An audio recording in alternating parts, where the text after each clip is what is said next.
back here, Sharp Facets Gallery. Gracie, go lay down. Barbara doesn't like you that much. Go lay down, Gracie. Yes, this is Hometown Radio right here. Today I have Major General Robert Livingston. He is the Adjutant General for the state of South Carolina, and yes, he is up for re-election. Gracie, come on, go lay down. How you doing today, Robert? I am doing great, and I want to get over there and lay down with Gracie. She looks like she's having a good time. She is. She is. Well, we saw you a couple of weeks ago. Well, maybe 2 weeks ago. That's right. We talked a little bit about what was going on in the Guard and what our great men and women are doing, and I'm just so proud of them, both here taking care of the people of South Carolina and overseas. And of course, you were up here for our Memorial Day service. That's right. Y'all do it right. I tell you, all of Greenwood, but especially Kerry Bolt and his group, the Veterans Affairs, you treat veterans with the dignity they deserve and help them integrate into society, and that's just a great thing. Now, have you seen our Veterans Center here in Greenwood? I have been by it. You've been by it? I've been told about it, and we're going, after this broadcast, we're actually going by to spend some time in it, and then they're either going to take us out to supper or we're going to take them out to supper. I'm not sure which. I suspect we're going to take them out to supper, but that's okay. That would be all right. That would be all right. You also have your lovely wife, Barbara, with you today, and of course, Barbara works tirelessly with you, helping on Veterans Affairs and everything. Barbara, how are you doing today? I'm doing great. Thanks for asking. Absolutely. It's nice to see you again. We had you on when we talked about brain, what was the name of the group? Well, hidden wounds. Hidden was what wounds. We were talking about, yeah, and the other services that we have, yes. Exactly. Well, Major General Robert Livingston, you've spent 4 years in the office. 3.5 now. 3.5. Well, it's coming up on Yes. 4. And how do you, what do you see for a future? What do you think needs to continue to happen in your office? Well, there are 5 major areas that we really have to concentrate on. And the first one is kind of obvious, but a lot of people don't even think about that. And we swear an oath to protect and defend the Constitution of the United States and the state of South Carolina against all enemies, foreign and domestic.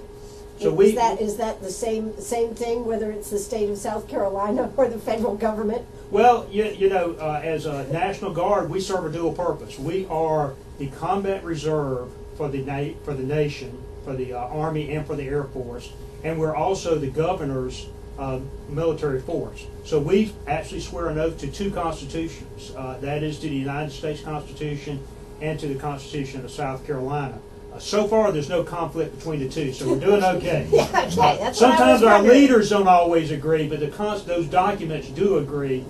So we're doing well there. But that tells us we have to be prepared to take care of the people of South Carolina, and we are continuing to rotate our young men and women into combat to make sure that our way of life is preserved and that our children have the future that we've had. So that's really a big thing that we have to do, and we have to have qualified leaders throughout the organization to do that. The second thing we have to do, and it's very similar, but we have to make sure that we are prepared to go into missions. And so many times you can cobble together a group and send them off, and they're successful. But because of the dependence on the National Guard today in national defense, each unit has to stand on its own. And I'm proud to say South Carolina, we're in the top 5 of all National Guards in the nation. And when you look at our individual units' readiness rates, we're better than the active duty. I mean, we're just that good, and that is a testament to the great men and women of South Carolina. The third one is a little bit less straightforward, and that is we have asked our men and women and families to do some very difficult things. And what we have to do is to help them reintegrate into society, because that's what the citizen soldier is all about. So we have to work those issues, whether that be employment, whether that be relationship issues, and that ties into some of the suicide issues that we have. So we've got to really deal with that. We have to get our arms around it. And that's always a challenge. And that's going to be a challenge for the next 20, 30 years, and we'll have another war before that. And the fourth thing we've got to do is we've got to make sure that we do things in a very ethical manner. You hear so much in our military about toxic leadership. You hear so much in our military about sexual harassment, sexual assault. And what we find is if you shut off communication, then those things are able to happen. But if you're open to communication and you don't confuse the chain of command with open communication about issues, then you can solve them. And we've taken some very serious measures over the last 4 years to solve that. And that'll be a continuing thing as our society continues to evolve. Because some things our society accepts are not accepted in our military. And then the fifth thing that we have to do is we have to posture our military in this country to defend our country in the future. And we don't have a lot of money left in this country. And we have become a people that sometimes we look to institutions to solve our problems rather than individuals. And that is what is so neat about the citizen soldier.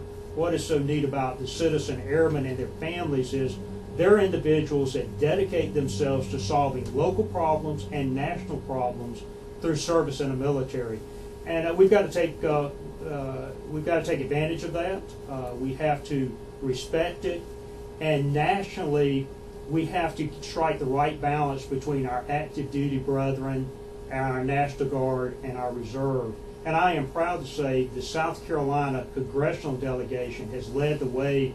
They introduced the appropriate amendments to the National Defense Authorization Act that brought some common sense, and I know this is a oxymoron right now, common sense in Washington, but it actually occurred one time for a brief glimpse. They brought some common sense to what was going on with the structure of our Army, in that we're going to have an outside study to look at our Army after 13 years of war and make sure that we get it right, that we properly defend our country. Absolutely. So those are the 5 things. Just a few little things that we got to concentrate on. Yeah, you got some big issues here. I want to ask you real quick, what do you think about our POW that just came home and the where we are with the military and all that, and exchanging 5 bad men for 1 POW? Well, first off, I'm glad that we have our soldier back. And he's a U.S. citizen and deserves respect in the U.S. Of course, the conditions of his capture need to be looked at, and we knew those were concerns earlier. And exchanging bad guys for a POW, bad guys that are going to be back out on the battlefield tomorrow, is a very tough precedence to set. And that precedence concerns me greatly.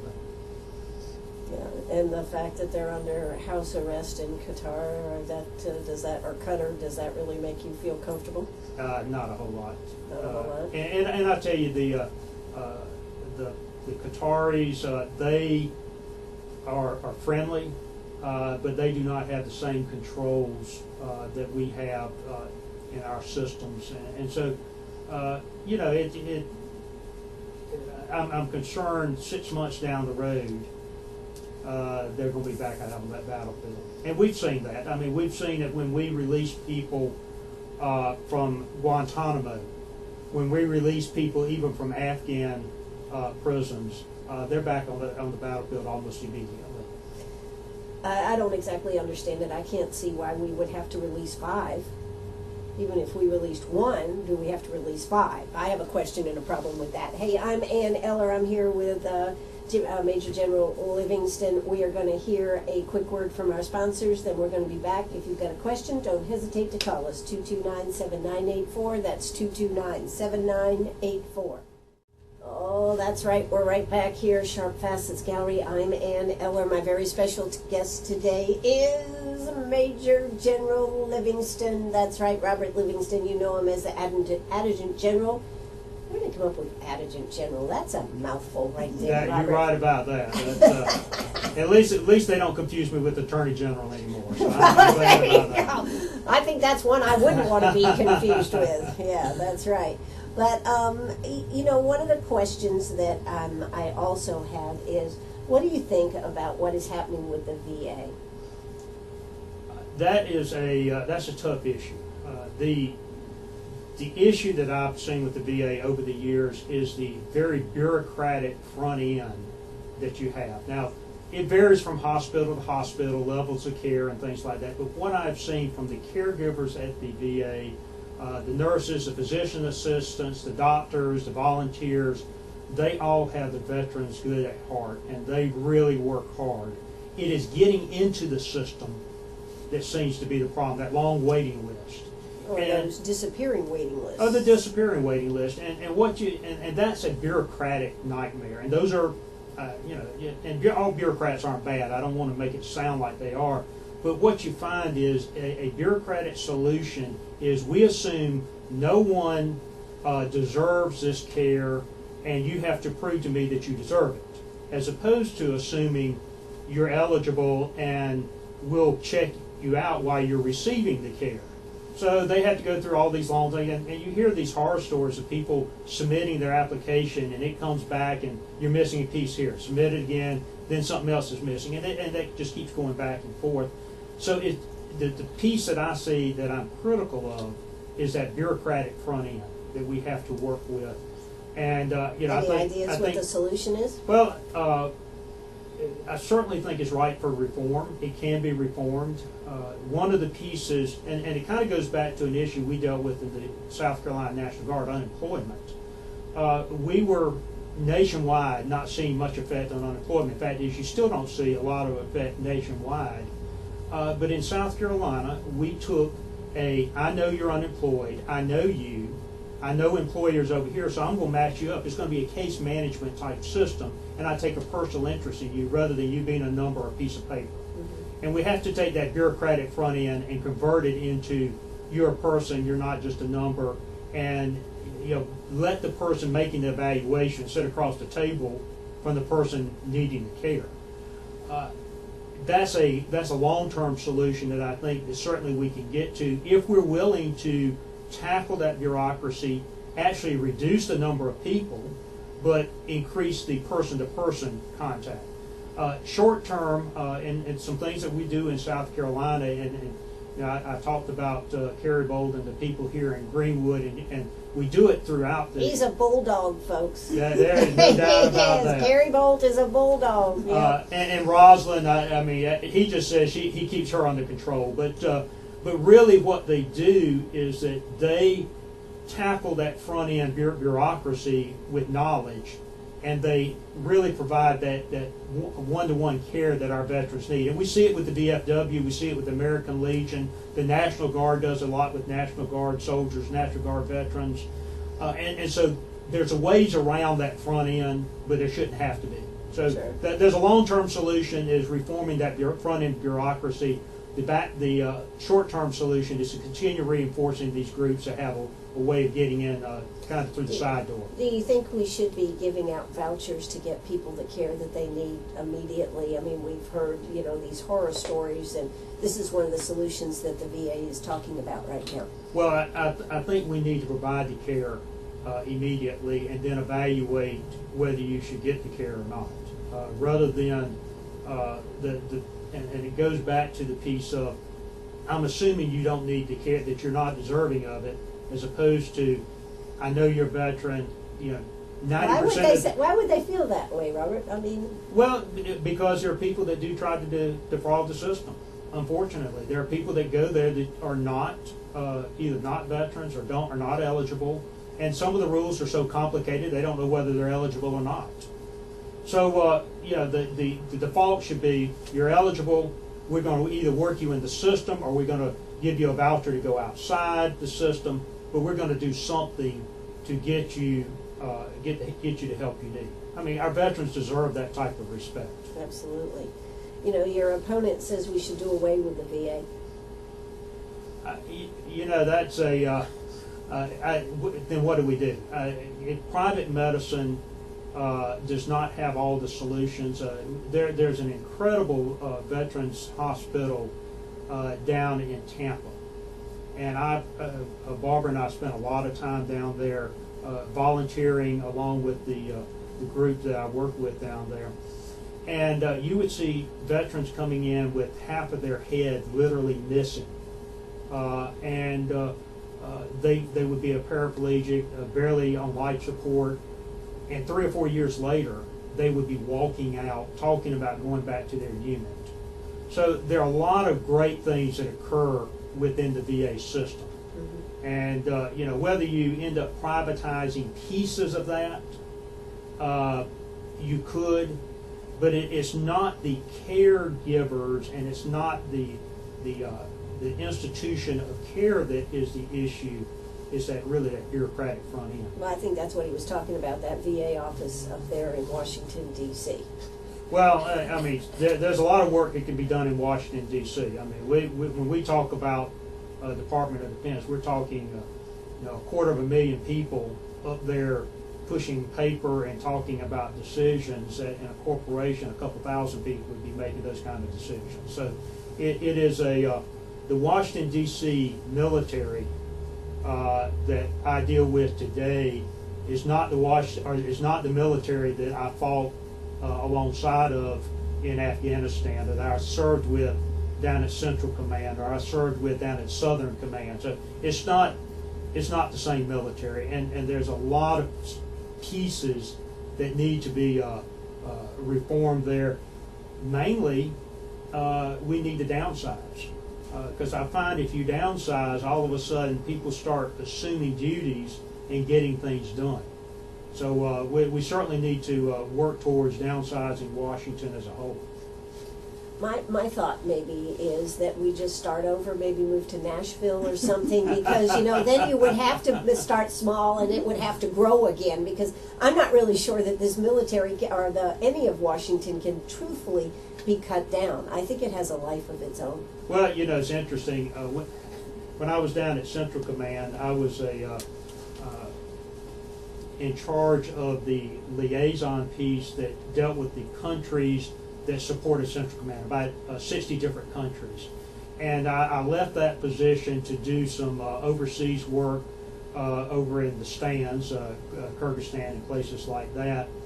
And when I came back, we were talking about the headquarters. I said, yeah, you know, I was a little distressed when I was here. We had about 5,000 people in this headquarters. I said, hey, you know, what are we doing now? They said, well, you know, we had a hiring freeze. Now we have 7,000 people.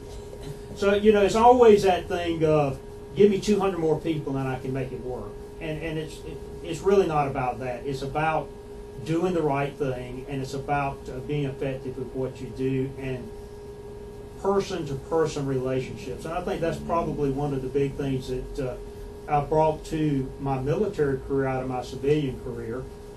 You know, I used to work for South Carolina Electric and Gas. I'm a typical citizen soldier, by the way, for your audience's knowledge. That means that I had a job and I was a soldier. I worked for South Carolina Electric and Gas for about 11, 12 years, and then I went into business for myself, an electrical construction company, about 350 people now. My wife and my vice presidents run it while I've been on leave with the National Guard, and that's kind of been on and off since 2004. But what you find is that it's all about personal responsibility and person-to-person relationships. And we brought that into the South Carolina National Guard, and I think that's really why we've been so successful. When we were over in Afghanistan, 218th Brigade, Great 218th Brigade, we had about 9,000 people, and we picked up the mission to train the Afghan police, and all of the people who were supposed to get about 3,000 people, they ended up going into the Iraqi surge. So we got no extra people. But the police were dying at about a rate of about 300 people per month, and that was just unacceptable, and we had to get out there with our advisors. So we reorganized, and we actually were able to make our teams smaller but more effective, safer, because of some of the pieces that we've instituted into it, and then sent them out, and we went from about 120 training teams to 240 training teams, and really stopped the slaughter of Afghan police. I mean, it went down from 300 a month to maybe 10 or 15 a month, according to whether we had a bus bombing or not. And my boss, Gerald Cohn, who was just retired as the TRADOC commander, he said, never seen anybody do that, and didn't think anybody could do that. So, and that's just the ingenuity of South Carolinians, a little bit of business thrown in there, and that citizen soldier. Absolutely. We are here with Major General Robert Livingston. He is the Adjutant General. He wants to go back for another term. Right now, though, we're going to hear a word from our sponsors and South Carolina Radio News. Don't you go away. We'll be right back.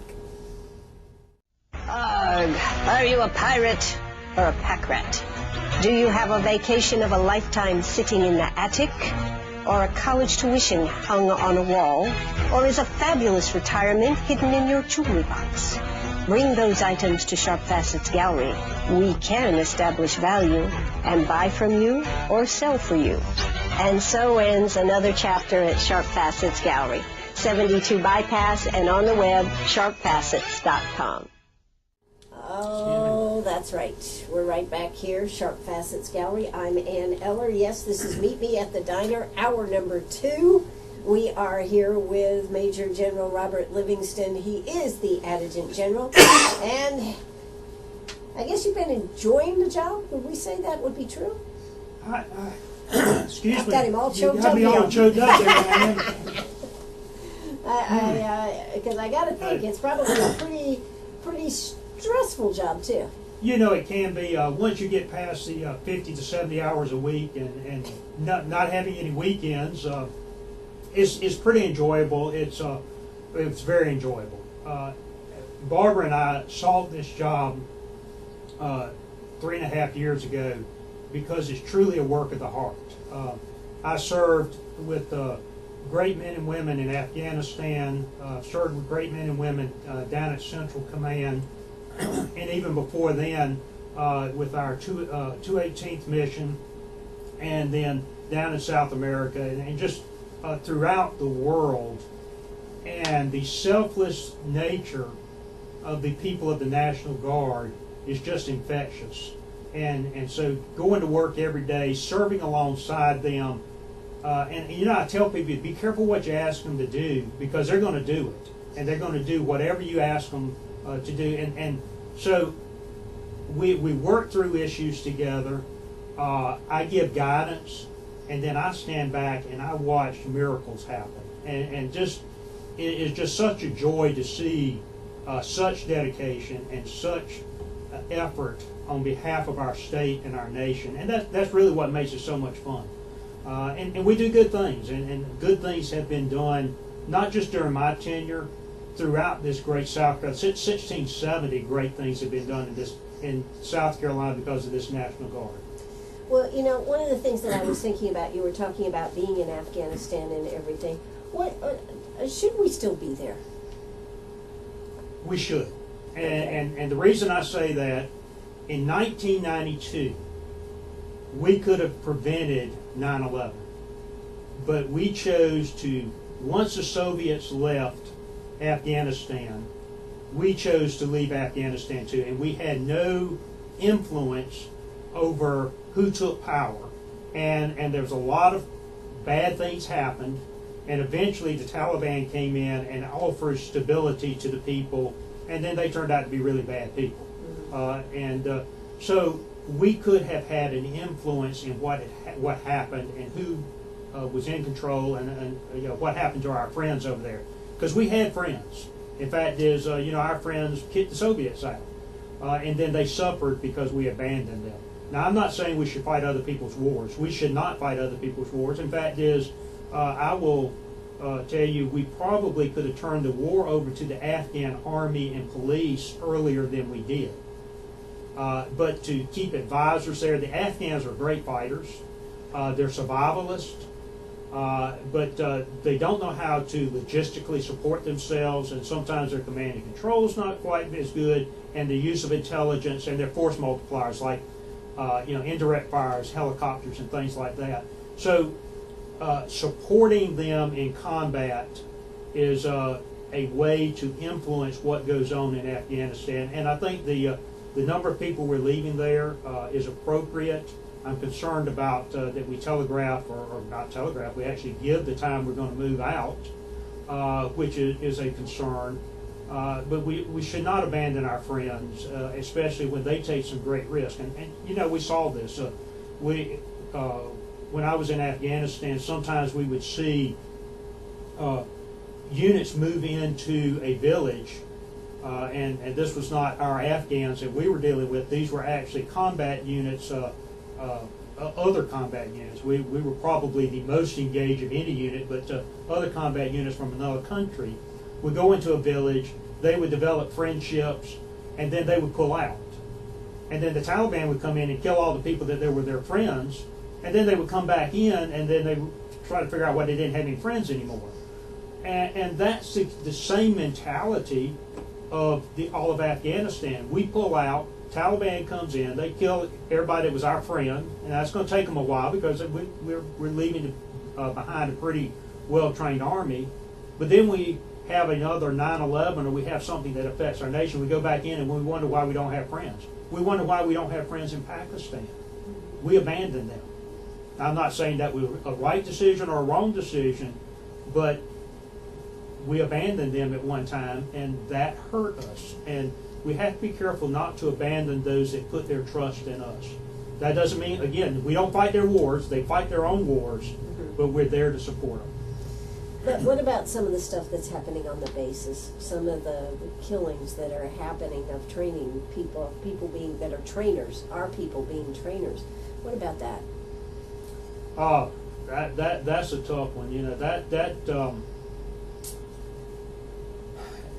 there's so many facets to that. I think there is a terrorist facet to that people have infiltrated our ranks or have been converted within our ranks. I saw those kind of things happen in Afghanistan. So those things happen, and that's bad, and we need to be able to guard against that, and we need to be careful that we're not too politically correct, that we don't identify people that could be threats. There's a second issue there is that people who are suffering from true post-traumatic stress syndrome, things that we have broken, and they are not rational thinkers at times.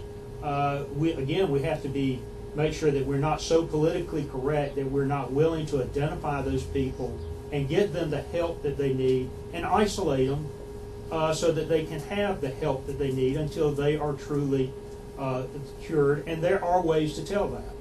And then you have just some really bad people in the world that do bad things, and whether they be American civilians or not, and we have to be able to deal with them from a law enforcement standpoint. So there are ways of dealing with that. You know, there have been some suggestions of everybody on base ought to carry their rifles, and that's a little impractical. I mean, well, they're talking about that on the bases here in the U.S., aren't they? And now in Afghanistan, we do all carry our rifles. But you know what? We had that going on. I had a base out in Farag province, and I had an Afghan turn on his Afghan brothers, and also a Air Force mentor. They were all armed to the teeth. Didn't do them a bit of good. Now they captured the guy, and had we not stopped them, they would have beat him to death. The Afghans would have. And we found out some very interesting intelligence from that person. And of course, he was properly incarcerated and things like that. But just because you got a bunch of guns on base doesn't mean that you're just going to stop one person from picking one up in a split second and start shooting people. Absolutely. Well, we are here with General Livingston. We are going to hear a quick word from our sponsors when we come back. I got some more questions. He'll have answers. Don't you go away. Oh, that's right, boy. It is 5:47 in the evening here. We're coming up on 6 o'clock. We've got Major General Robert Livingston. He is the Adjutant General for the state of South Carolina. And one of the big things that your opponent is actually campaigning on is whether this should be appointed or whether it should be an elected office. What is your feeling about this? Well, Ann, when I first took office, I was kind of mixed as far as whether it should be or not. I knew there were political enclaves within the National Guard because it's a political office, but I also knew that the people of South Carolina had always selected a good adjutant general. So we studied it. We studied it with a unbiased committee of active soldiers, retired soldiers, retired Marines, reserve, our old adjutant general, and we kind of came up with the consensus of we're not sure whether it should be appointed or elected, but we know there has to be qualifications. This position is too important for there not to be a general officer with that 30 some odd years of experience that goes along with it, 32, 35 years of experience, because you can't learn on the job. You can't just trust your staff. You have to have the first-hand knowledge of what's going on if you're going to send men and women to war, if you're going to take care of the people of South Carolina, and if you're going to deal with some of the issues that war creates with our men and women. Are there any qualifications right now for the job? None at all. All you have to do is come in and be a registered voter in South Carolina, and that's only a couple days before the signing period. So, I mean, you could come in March or come in February and sign up. That's and that's what my opponent did. That's a great concern. So as we started looking at this, then I saw how we were perceived in Washington as a state. And Washington said, you know what, we trust you, we served with you, and we know you're a real general. But let's go through an election, and then we have somebody that's not qualified. Now all of a sudden, the best fighter wing in the nation has an unqualified leader. All of a sudden, one of the best brigades in the nation has unqualified leaders. And how can we expect the readiness to stay where it is if you don't have that qualified leader? Now, we've got a civilian leader of our military right now. That's called the governor. Right. My job is to be the senior uniformed military officer in this organization. And the senior people in this organization are major generals and brigadier generals. So that then becomes one of the major qualifications is you have to be able to be a general officer, meaning a colonel promotable or somebody, a colonel promotable or a general officer, and somebody that has had war college, and then take into account your experience in the National Guard, which is very important, and also your experience in combat at a senior command level. So those kinds of things get tied into a qualification package, and the only way you can have a qualification package is to have that position appointed. So that kind of smiling at you because your wife is loving on Gracie over there, and I she's just thought loving you were it. smiling at me. I'm sorry, and I appreciate that. Okay. But no, it's so. As I went through, I saw the way Washington perceived it. I saw the dangers of an unqualified person. And then the third thing I saw was within the National Guard, we took the position we would not solicit money in the National Guard. We would not solicit direct support. You could come around because it is your National Guard, and you know certainly you're a free citizen. But we would not solicit that through our chain of command. That has not always been the case, and so there has been politics within the Guard, and I think that degrades the Guard. So, which is the reason we've taken that position, and it has paid dividends. So those three things combined kind of screams out appointment. And well, our state is the only state that has an elected. We are the only military in the world, legitimate military in the world, that popularly elects our leader. And that's South Carolina, especially our South Carolina National Guard, is doing some really good things, but I'm afraid that's not one of them. And so that's something we have to deal with. So what will change? What will change? Now, Okay. we will have to vote on this in November. We will, and that's the part I wanted to emphasize to you, is this is not Bob Livingston saying you can't vote on the Adjutant General anymore. It is Bob Livingston saying, I see some issues, and I'm going to present those issues to you. And then you, the voter, you have the opportunity in November to make the decision whether to continue to elect the Adjutant General or continue to or to turn it to appointed with some very strict qualifications. and with the advice and consent of the Senate, the governor would appoint that person. And I'll tell you right now, with the appointed side, you're going to get a selection of about 15 to 20 very well qualified officers that the governor will be able to choose from. Any one of them would be great, as opposed to kind of the crapshoot over here that says, if we happen to choose the right person, that'll be a good thing. And which is why I'm running for one more time, because I want to make sure that we do have somebody in office that is well qualified, that we had the chance to kind of solidify some of the things that we've done within the Guard, and then let the people of South Carolina make that decision in November. Now, what you were telling me off air was that this position would not run concurrent with the governor. That is correct. And we thought that was one of the things that we were able to do is to study all of the states in the United States, all 54 National Guards, and look at their selection process along with the selection process of the chairman of the Joint Chiefs, which is, this position is a very miniature chairman of Joint Chiefs. So we were able to pick the best practices of everyone, and one of those was to make the position off cycle from the governor, so the politics don't even get into the governor's race.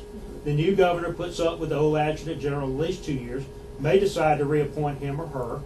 And the other piece of it, there's also a built-in term limit, because you have to be a general officer, and general officers as adjutants retire at age 64.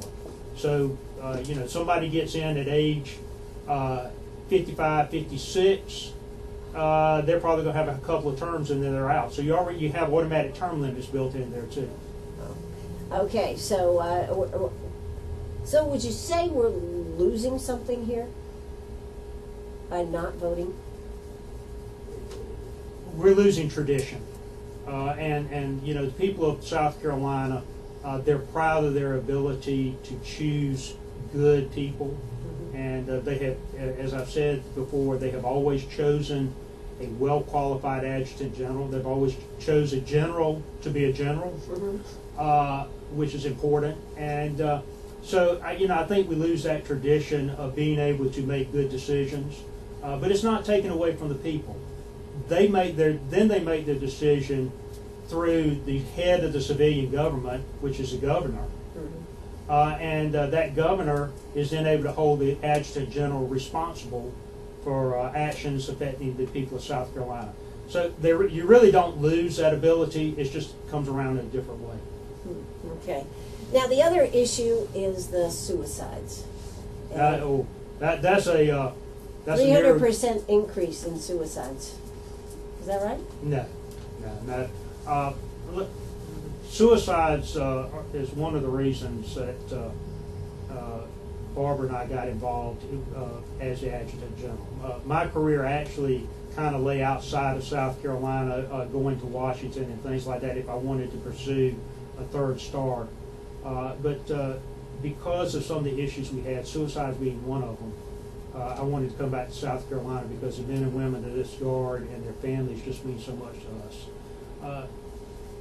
What we've been able to do is through the assembly of our medical people, our psychological care people, a very, very strong buddy system, a wellness system, a family care system, and then faith, a spiritual system through our chaplaincy.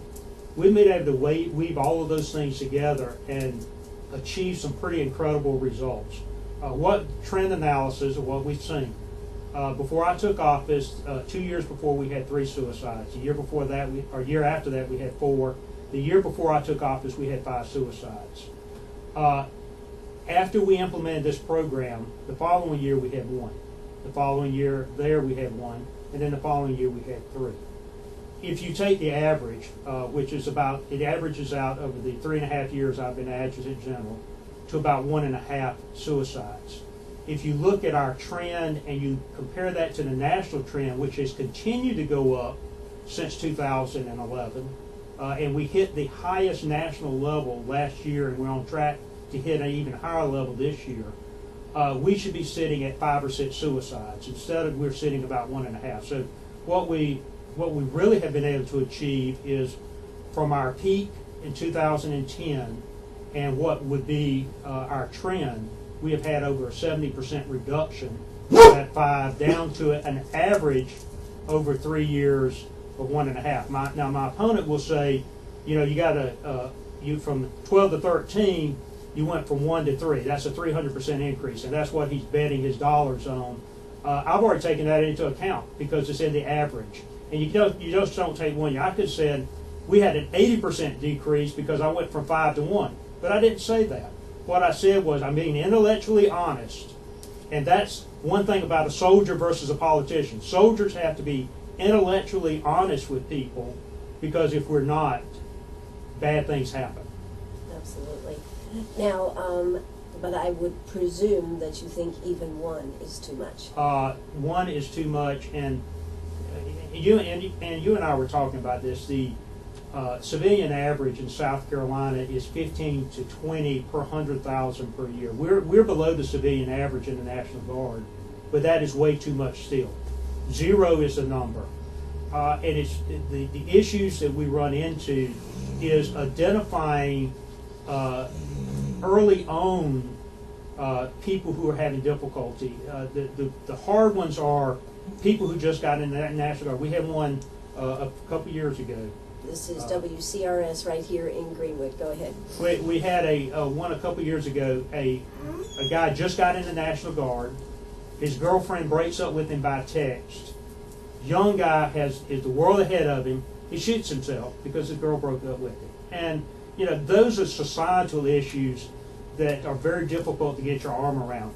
We do a pretty good job, not a perfect job, of wrapping our arms around battle-damaged soldiers and airmen when they come back. We're working those issues very, very hard, but it's really those civilian issues that come into our organization that we have to scamp for. And we're constantly improving our screening systems to find.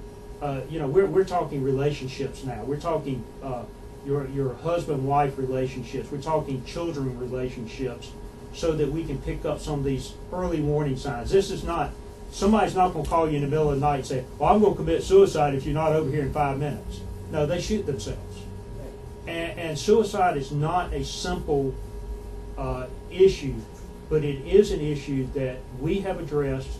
We are still, 1/3 of the national average of where we should be for our size National Guard. We're better than the civilian average. So we're doing a good job, but one is too many, because they're my family. They're my friends. They're people I train with every day, and I take it real personally. Barbara takes it real personally. I know. And I also know that you consider the whole family goes off to serve, that it's the whole family. Doubt, and Barbara speaks that so much better than I do, but our families are incredible. Especially our Gold Star families who have lost loved ones. You don't hear them complaining. You don't hear them saying, you did something bad. What they say is, my loved one was doing the right thing. And our families and our troops, they're just such incredible people, which is why we are so passionate about this office, and why we're so passionate about having the right person here, and then developing other people to be selected for this office 4 years from now. Sure. Now I'm going to give you 2 minutes here to tell people why they should vote for you to be the Adjutant General, to continue to be the Adjutant General. You are in a primary runoff. That will be a week from today. That is correct. Please get out and vote. Make sure that you know your candidate before you vote, and look at them very carefully. Look at their backgrounds. Google them, and don't just Google just their name, but keep Googling, because you'll see some interesting things on people. But I am a commander that has commanded South Carolina National Guard troops in combat. I'm a senior commander. I've been here since Hugo. I understand what it takes to serve the people of South Carolina. So when I ask my troops to do something, I understand what I'm asking them to do. I understand the needs of our nation and the needs of the people of South Carolina. In addition to that, Barbara and I and our entire family, National Guard family and our physical family, we're very passionate about the people that serve, the soldiers, the airmen, the families. And the National Guard is the right thing for this nation. Since 1670, our National Guard has been either our combat force or our primary combat reserve, along with the force for the state. And that's an appropriate role because the strength of our military is the will of the American people. And what we have been able to do in South Carolina is connect our employers to our great citizen soldiers. We've been able to connect the people of South Carolina to our great citizen soldiers. We have made great strides both in service to the people and in taking care of our people, or helping our people take care of themselves. We don't want that dependent society. We want them to take care of themselves. And we've got one other wild card in there, is the Force of the Future going on in Washington, D.C. That's about another 2-year discussion. South Carolina has been prominent in bringing common sense to that discussion, bringing in an outside study to keep our armed forces. We were going to the point that we couldn't even fight one war, much less 2 wars like we did. So we've been able to stop that, and South Carolina has been at the forefront of that. So those 3 things: continuing serving the people of South Carolina, continuing helping our people take care of themselves, and developing that force of the future for this nation and for the state of South Carolina. I think that'll take 1 more term, and then I'll offer you a wide range of well-qualified leaders. However we decide we want to select them, they will be there for your choosing. All right. Thank you very much, Major General Robert Livingston. Thanks for coming by today. Thanks for having us. And now comes the dangerous part, taking my wife back through your jewelry store. Oh, won't that be fun? That's going to do it for us, everybody. Bye-bye.